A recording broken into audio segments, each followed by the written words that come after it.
everyone! Welcome back to my channel. This is Myla Rebolado.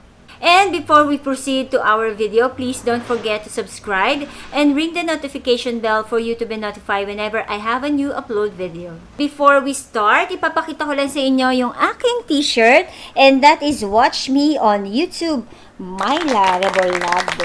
Ayan. Ang ganda ng kulay niya. Sobrang mawawaw ka talaga pagka lumabas ka at matirik yung araw dahil sobrang dilaw niya. Pag hindi pa napansin yung aking channel, suot itong t-shirt na to, ewan ko na lang sa inyo. In today's video, gagawin natin is, of course, I will be showing you how I did my eye makeup, and the same palette. Ang ginamit ko is Beauty Glazed, yung Strelitza.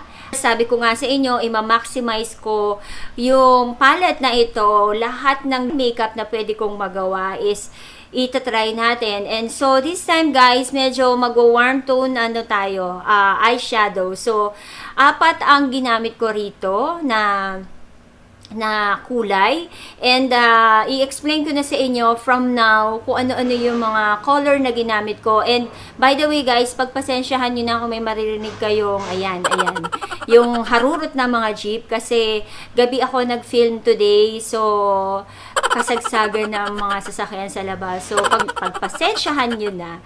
So, balik tayo dito sa palette na ito. So, 4 na shade yung ginamit ko, and ipapaliwanag ko na kung ano yung mga shade na yun, kasi I will be just insert some clips kung paano ko, video clips kung paano ko nagawa itong eye makeup ko. First na shade na ginamit ko is this shade, which is yung kanilang beach.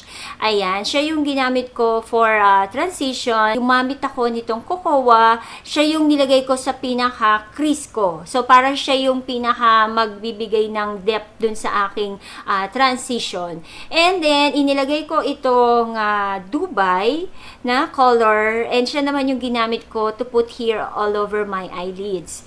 And then, on the top of that Dubai na shade, nilagay ko itong pale gold, and siya yung nilagay ko rito sa middle ng aking eyelids. So, para siya yung halo.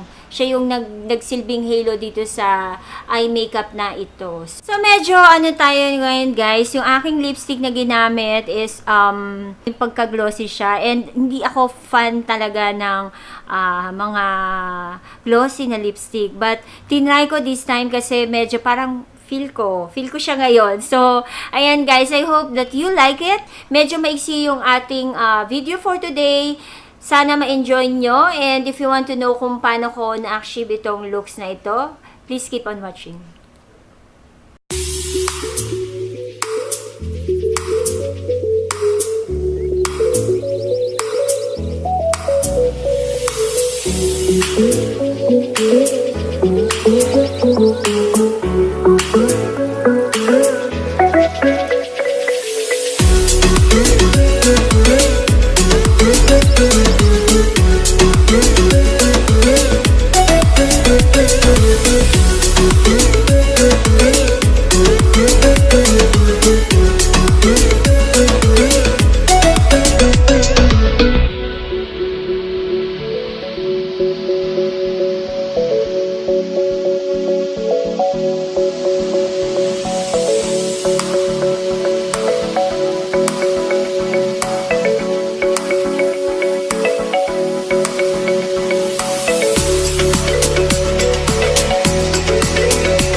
guys, natapos ko na yung aking eye makeup. Ayan na siya.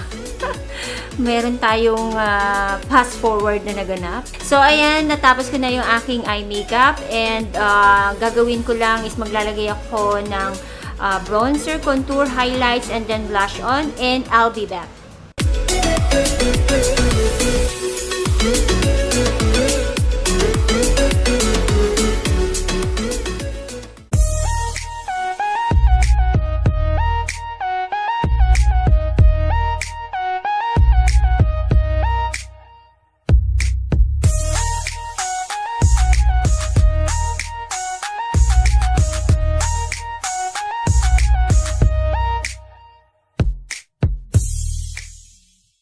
So that is our video for today. I hope that you enjoy as much as I did. As always, ayan.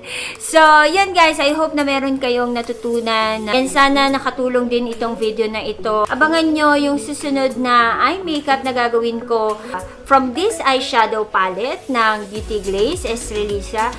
Sana naman Beauty Glazed, di ba? Ilang video ko na yung laging fini-feature ko yung inyong product. So, sana naman may magpadala dyan ng bagong eyeshadow palette. Maraming salamat sa aking mga subscribers. And if you like this video, please don't forget to give me a thumbs up. And I hope to see you on my next one.